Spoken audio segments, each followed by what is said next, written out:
Oke semuanya, sekarang kita membahas analisis data kualitatif. Oke, langsung aja. Data kualitatif itu data yang bentuknya kata-kata ya, bukan angka, bukan kuantitas gitu, bukan angka.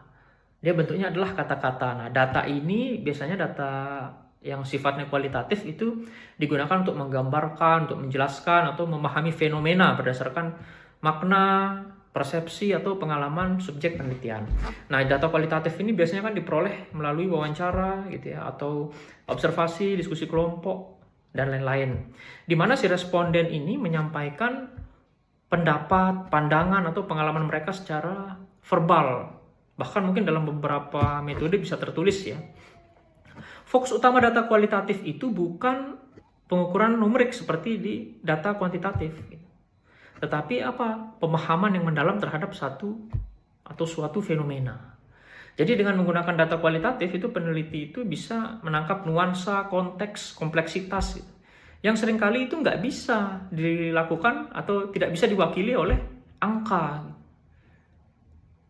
Jadi data kualitatif itu sangat berguna dalam penelitian eksploratif dan penelitian yang bertujuan misalnya untuk membangun pemahaman awal sebelum dilakukan pengukuran kuantitatif. Nah, itu bisa juga.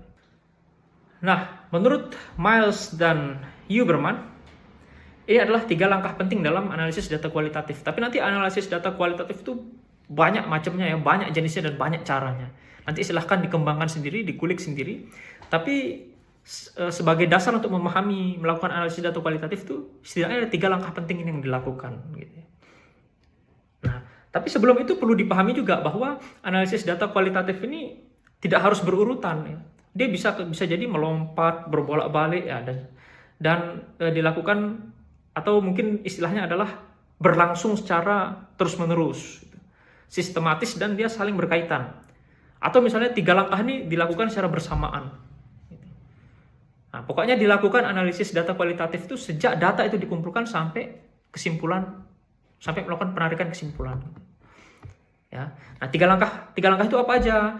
Yang pertama adalah reduksi data. Nah, reduksi data itu yang memilih, memfokuskan, menyederhanakan, mengabstraksikan, mentransformasikan. Pokoknya data mentah gitu yang didapat dari lapangan gitu ya, direduksi. Jadi di tahap ini peneliti itu menyaring data yang relevan dengan tujuan penelitian. Kemudian ya ada yang melakukan coding juga di tahap ini gitu. Mengkodekan informasi-informasi penting gitu. Serta mengelompokkan dia ke dalam tema atau kategori tertentu. Nah, reduksi data ini membantu peneliti untuk mengelola data kualitatif yang kompleks tadi supaya bisa lebih terarah. Nah, itu dilakukan di reduksi data. Kemudian penyajian data. Hasil dia mengorganisasikan data ini disajikan. Disajikan dalam bentuk yang memungkinkan si peneliti ini misalnya melihat pola, ya, kecenderungan. Gitu. Nah, penyajian data macam-macam ya, bisa berupa matriks, kayak tabel, apalagi bagan, grafik. Atau bisa jadi uraian naratif gitu, tapi uraian naratif yang terstruktur itu juga merupakan penyajian data gitu. Nah, jadi dengan penyajian data yang baik ini, si peneliti itu lebih mudah memahami apa yang terjadi dan dia bisa merencanakan langkah analisis selanjutnya. Gitu. Kemudian yang ketiga adalah penarikan kesimpulan dan verifikasi ya. Nah, jadi di tahap ini si peneliti itu mulai menafsirkan makna data, juga mengidentifikasi pola, kemudian menjelaskan kalau ada hubungan dia menjelaskan hubungan itu bisa melakukan itu gitu ya. Nah, intinya adalah dia mulai melakukan penarikan kesimpulan berdasarkan tafsir makna. Gitu ya. Nah, kesimpulan ini terus tidak bisa langsung kesimpulan jadi gitu ya. Dia harus diverifikasi secara terus-menerus dengan cara membandingkan kembali data gitu. Mencari bukti tambahan dan memastikan konsistensi temuannya. Gitu. Nah, proses verifikasi ini juga sangat penting di dalam penelitian kualitatif karena dia nanti menentukan kredibilitas dan keandalan hasil penelitiannya. Gitu. Ya, jadi perlu diingat kembali bahwa 3 langkah ini tidak bersifat linier gitu ya, nggak harus berurutan gitu. Dia bisa aja interaktif berulang gitu ya, sudah sampai ke tahap 3 balik lagi ke awal bisa aja gitu. Ya. Sampai dia memperoleh temuan yang kuat. Gitu ya. Oke. Kemudian ada reliabilitas dan validitas. Ya. Nah, di dalam penelitian kualitatif itu reliabilitas dan validitas itu juga merupakan suatu isu metodologis yang penting juga gitu. Meskipun pendekatan dan cara pengujiannya beda ya dengan penelitian kuantitatif. Jadi fokus utamanya itu bukan replikasi statistik, tapi konsistensi, lalu ketepatan makna, lalu keandalan interpretasi data. Nah, ada salah satu bentuk reliabilitas dalam analisis kualitatif itu adalah kategori reliability.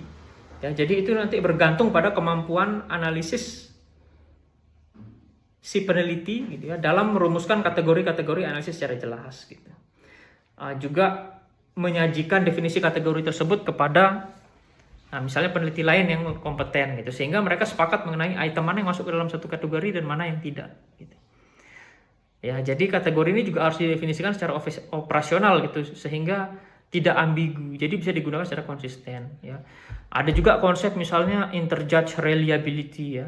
Itu tingkat konsistensi antara berapa coder atau orang yang melakukan pengkodean gitu, yang menganalisis data yang sama. Gitu. Jadi dengan interjudge reliability ini sejauh mana sih si para coder ini memberikan kode yang sama terhadap unit data yang sama tadi. Jadi tingkat konsistensi yang tinggi tadi kan menunjukkan bahwa proses, artinya kalau beberapa orang coder ini sama gitu ya, artinya kan sistem pengkodeannya tidak mengada-ada gitu dan tidak semata-mata subjektif gitu. Ya, tetapi dia dapat dipahami dan diterapkan secara seragam oleh lebih dari satu peneliti. Gitu. Nah, dalam penelitian kualitatif ya, ada juga triangulasi ya. Ini teknik yang banyak sekali digunakan, triangulasi. Jadi dia teknik triangulasi ini melibatkan penggunaan berbagai sumber data, metode peneliti atau perspektif teori juga bisa untuk memeriksa konsistensi temuannya gitu. Jadi hasilnya itu nanti dibandingkan ya, hasil yang diperoleh dari berbagai sudut pandang itu ya dibandingkan oleh si peneliti sehingga peneliti itu bisa meningkatkan kepercayaannya terhadap temuan peneliti itu gitu.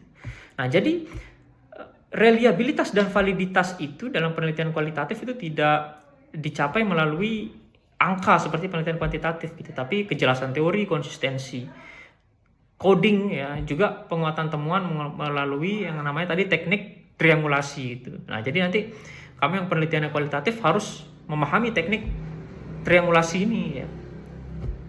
Nah, jadi dengan adanya teknik itu tadi gitu ya, itu memastikan bahwa hasil penelitian kualitatif ini juga bisa dipertanggungjawabkan secara ilmiah dan dia justru mencerminkan realitas yang diteliti itu secara akurat. Nah, ada banyak jenis-jenis analisis data kualitatif ya. Nah, tapi coba kita lihat apa yang dimaksud dengan analisis isi ya, atau konten analisis. Nah, konten analisis ini sering juga digunakan sebagai salah satu metode penelitian kualitatif ya. Jadi dia digunakan untuk biasanya mengevaluasi isi simbolik gitu secara sistematis dari berbagai bentuk komunikasi yang terekam. Kalau di dunia bisnis mungkin laporan keuangan atau annual report itu biasanya diteliti dengan metode konten analisis. Dia bisa juga misalnya kalau selain itu ya bisa aja selain laporan keuangan ya bisa juga misalnya koran, situs web atau rekaman wawancara juga bisa. Jadi tujuannya itu untuk mengamati dan menafsirkan pesan yang telah diproduksi dalam konteks tertentu. Jadi cenderung datanya itu data-data sekunder ya, jadi nggak langsung berinteraksi langsung. Jadi kayak misalnya annual report ya, annual reportnya itu dilakukan analisis.